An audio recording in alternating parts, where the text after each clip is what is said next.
working, you're done with school.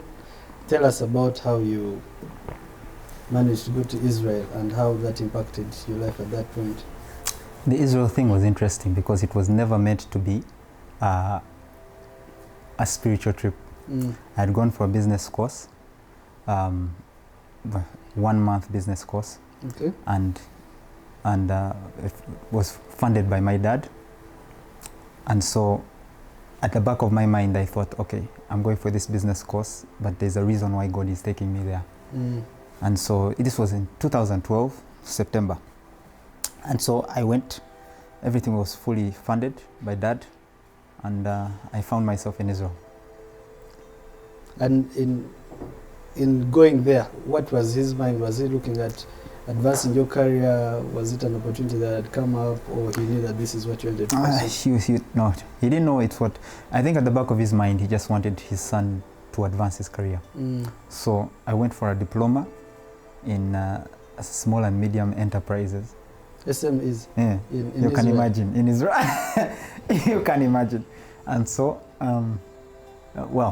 so I went there. Now the moment I landed, it played a very important role spiritually, because there are a lot of archaeological and there's a huge spiritual atmosphere over Israel as a whole, and that played a very vital role in stabilizing me for the next step that I would take as a minister a few years later. So apart from knowing that this obviously is the place of the Bible and having an understanding of the settings, how's the environment like? Are people religious? Are they Christian? Do they actually believe the same things?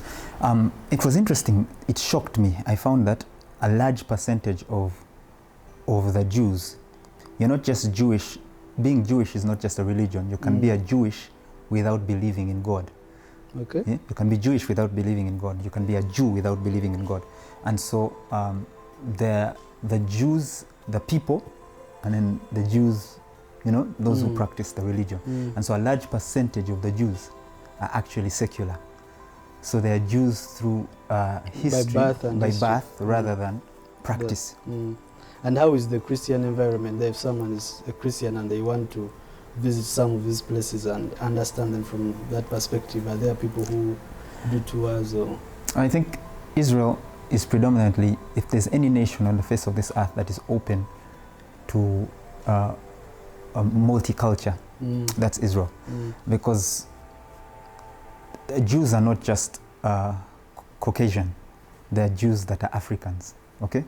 From Ethiopia and so on and so forth. So when you see, most people will be shocked when you go to Israel, you find Africans who call that place home, okay? So it was an open environment, very easy environment, very welcoming place, and it was, I didn't find any hindrance whatsoever, even for a Christian, because it's a multi-religious place.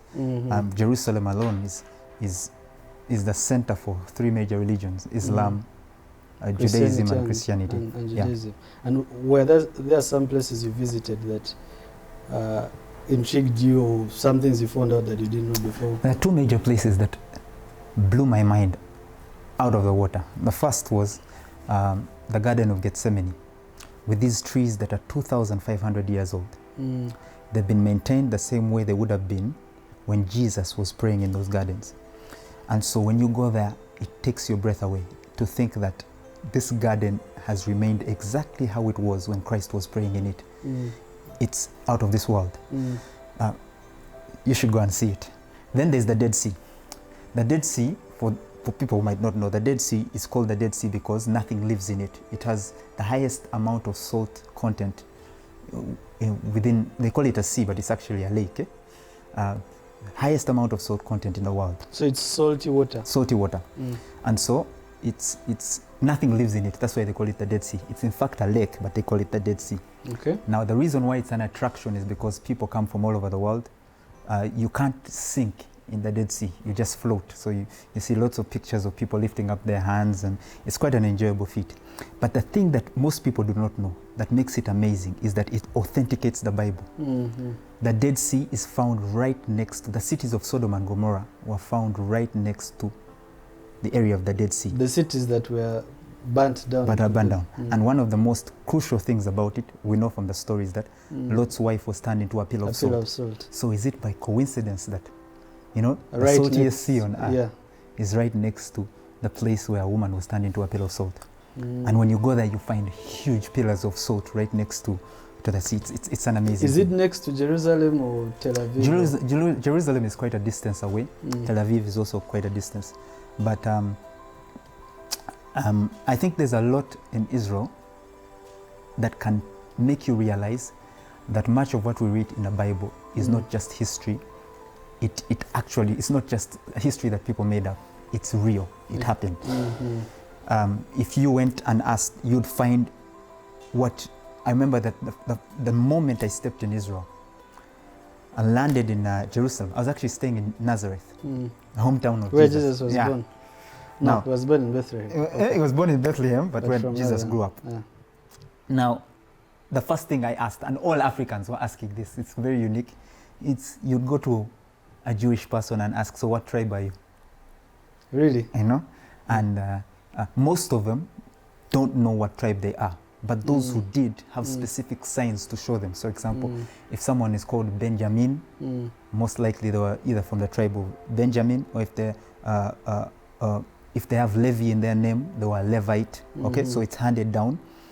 And so that's how some people would be able to keep track. But the rest do not know what tribe they're in. Is that what gave you the inspiration for the name Rabbi? Now that you're already teaching and then you find the teachers there called rabbis. After I left Israel, I found Jewish, the historical background of Israel and how God dealt with Israel in the Old Testament. I found it very interesting. So when I used to teach back then, I would use a lot of Jewish history to bring my point across when I taught the New Testament. That was after visiting Israel? That was after. Okay. Yeah. And so it was then that people started picking up the name Rabbi, Rabbi, Rabbi. I didn't come up with it, meaning teacher. And it stuck. How did you come to embrace it? I mean, wouldn't people ask you, you have to be a Jew, explain yourself, or it was normal? Initially, I always used to tell people, stop calling me that. Until one time there's an elder in the church that I was in. He came to me and said, you know, when numerous people start calling you things without your initiating it, if it's not negative, embrace it. Because to be honest, Rabbi is just a teacher in another language. But you're calling yourself a teacher. Okay. In so English, someone will come up and say, are you a Jew? And you know, I've had people who have come up to me and ask those questions. And it's really just another language. You know? So you come back, you've been teaching, you've got this exposure to now the Bible. Did it ignite your passion to say, now this is really what I want to do? Did it influence your decision to move full-time into ministry? It did. While I was in Israel, there were a lot of places that I went to. The Western Wall, Megiddo, where the future Armageddon war is supposed to be fought. The Mount of Transfiguration. All these places are actual places that exist now. And when I saw them, I began to realize that many of us, there's a lot that we're missing out, or we think we know, but we don't know. And when you step in a place, when you touch a place, when you experience it, when you feel its atmosphere, you begin, it's a whole different dimension altogether. And like they say, a man with an experience is not at the mercy of one with an argument. Yeah. And so that played a role. It played a vital role. When I came back from Israel, there's an authority I had when I taught that I did not have before. And very few people could question me because they hadn't experienced what I had experienced. Yeah. And so how did you communicate that decision? How did you plan it and say, okay, when I come back, I'll go to my dad and say, you know, thank you for everything, but... The dad thing, because remember, I went to Israel 2012. The dad thing, and my dad was always focused on, you know, make sure you do work, do your job. And the dad thing is not something I was ready to confront. I confronted it about 3 years later. Okay, so I thought God will figure it out somehow. So, meanwhile, my church friends and the places I go to minister, they had embraced it. And it's about small steps. Never jump. Allow God to authenticate you. And so many people have dreams, but don't allow themselves to grow in the dream for it to authenticate them before the people that doubt them. And so I allowed this dream to authenticate me by my teaching and so on and so forth, and friends around me. God began to show me signs that actually I'm in the right place.